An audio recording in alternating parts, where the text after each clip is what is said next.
I'm really excited about this strike. I'm really excited about the strikes happening in general. I'm like, yes, baby, like, make my life inconvenient, please. UPS Teamsters overwhelmingly authorized strike if no deal is reached by August 1st. Members of the Teamsters union voted overwhelmingly. It was like a 97%, like literally 97%. They announced a strike is still more than 7 weeks away. The members of the country's largest delivery service voted 97% in favor of authorizing a strike starting August 1 if there is no agreement in contract talks that are currently taking place between the company and the union. The Teamsters represent more than 340,000 UPS logistics warehouse workers and package delivery drivers nationwide. That's fucking cool. Like, I'm glad that the warehouse workers and the delivery drivers are, like, under the same union. I don't know why they would be under a different union, but for some reason I can see a system where there's, like, fewer of them, and so you wouldn't want to split them up like that. Yeah, so this vote shows that hundreds of thousands of Teamsters are united and determined to get the best contract in our history at UPS. If this multi-billion-dollar corporation fails to deliver on the contract that our hard-working members deserve, UPS will be striking itself. The strongest leverage our members have is their labor, and they are prepared to withhold it to ensure UPS acts accordingly, says Sean M. O'Brien, the Teamsters General President.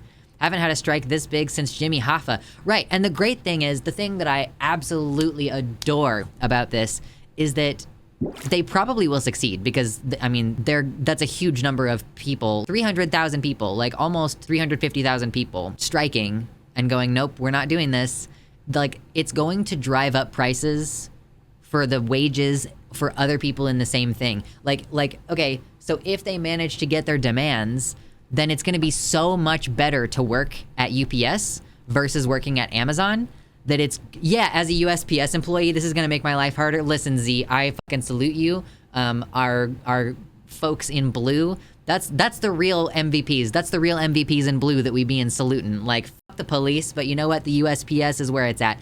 I worked at the USPS as a mailman for a year, and it fucking sucked, and I hated it, and it was awful. And I have mad respect for people who do that job. But the great thing is, yeah, like, your union as a USPS employee is going to have so much more bargaining power if the benefits, like, let's say you've been with the union at the USPS for 10 years. Let's just say that your wage is at, like, I don't know, $25 an hour. It probably would be higher than that, but I'm just throwing out numbers. If you go to if you go to UPS and they're making $30 an hour because that's what they struck for, the USPS is then going to have to increase its wages, or Amazon is gonna have to increase its wages. I've heard that UPS pays well, but they're very hard to work for. You just do it for the pay and benefits, that's it. Yeah, I've been a package handler for a couple different companies and it's awful work. Yeah, it's like not fun work, but it's not gonna be fun. Nobody wants to fucking throw boxes for a living. It's very physically demanding. What we need is a lot of people doing a little bit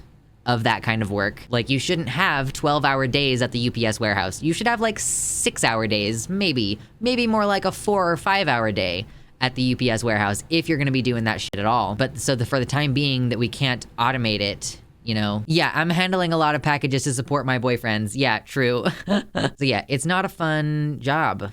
It's not a good time. UPS said it remains confident that there won't be a strike this time. The results of this vote do not mean that a strike is imminent, and they do not impact our current business operations in any way. We continue to make progress on key issues and remain confident that we will reach an agreement that provides wins for our employees, the Teamsters, our company, and our customers. If a strike does come, however, it would be the largest against a single employer in American history, as UPS is the largest unionized employer in the private sector. Holy shit, that's crazy. It is crucial to the nation's economy, with an estimated 6% of the United States' gross domestic product moving aboard UPS trucks. UPS delivered 18.7 million domestic packages per day in the first 3 months of the year. Holy fucking what?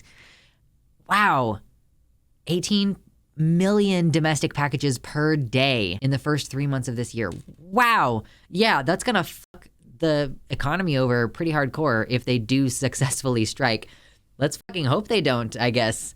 Like, I'm not saying I hope they don't strike. I'm saying that I hope that, like, that UPS, I'm not going to blame the Teamsters if UPS doesn't come up with a good enough deal.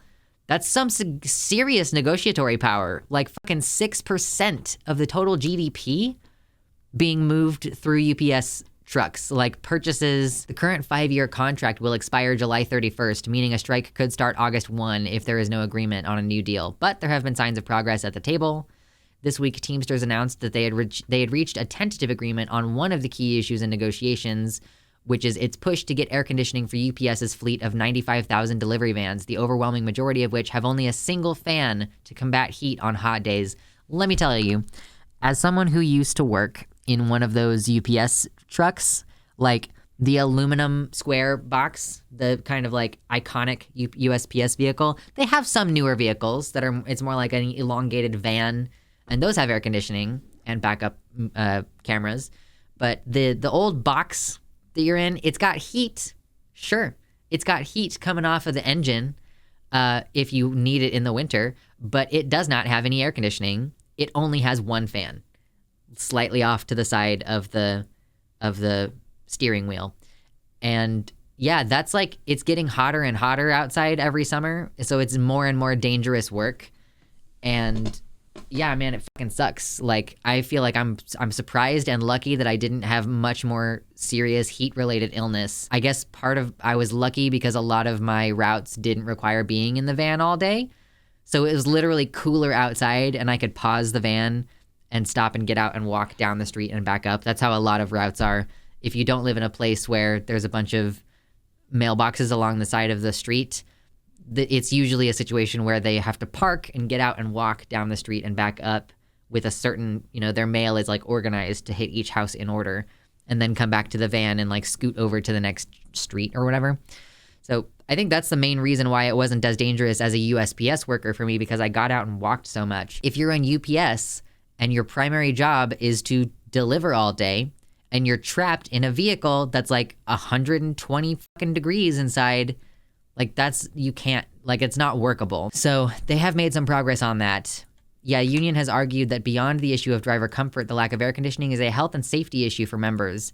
Union said temperatures of more than 120 degrees have been recorded in the cargo compartment of the vans, and that workplace safety regulators have issued citations and hazard letters against the company for these work conditions. At least one heat-related death of a UPS driver in Texas is being investigated by OSHA, but the tentative agreement will require air conditioning only on future van purchases, not the retrofitting of existing vans. There will be other retrofitting measures to reduce the heat in the cargo area of the vans, though. Yeah, unfortunately, if you don't require the retrofitting, if you don't require the retrofitting, then you're just disincentivizing the company from purchasing new vans. So they're going to be incentivized to let the vans get even more dangerously run down before they replace them, unfortunately. They say they're taking steps beyond air conditioning for vans to help drivers deal with the heat, including cooling sleeves and other heat-reducing clothing. Why would you do heat-reducing clothing and not just get fucking air conditioning in the fucking goddamn vans? Like, so stupid. It's not just stupid, it's insulting. It's like, oh, yeah, let's get you some, like, I'll get you a rag to get wet and wear around your neck because that'll help dissipate the heat somewhat. And it's like, yeah, but you could just put fucking air conditioning in the goddamn fucking truck. Jesus Christ. The union said that it has reached tentative agreements on more than 40 other issues, but that there is still a lot of work to be done to reach a deal, particularly with regards to wages. The Teamsters haven't publicly disclosed the wage that they're seeking, but they point to record profits that UPS has recorded in recent years. UPS profits have nearly doubled during the 5-year life of the current contract, from an adjusted net income of $6.3 billion in 2018 to $11.3 billion on that basis last year. The surge in online purchases that started during the height of the pandemic drove record package delivery volumes for UPS and other delivery services. So yeah, they haven't revealed what cost they're going for per hour, but they are trying to get like a certain amount of money that's gonna. I would not be surprised if they were gonna ask to double. Like, hey, you doubled your profits. How about you double our wages, bitch?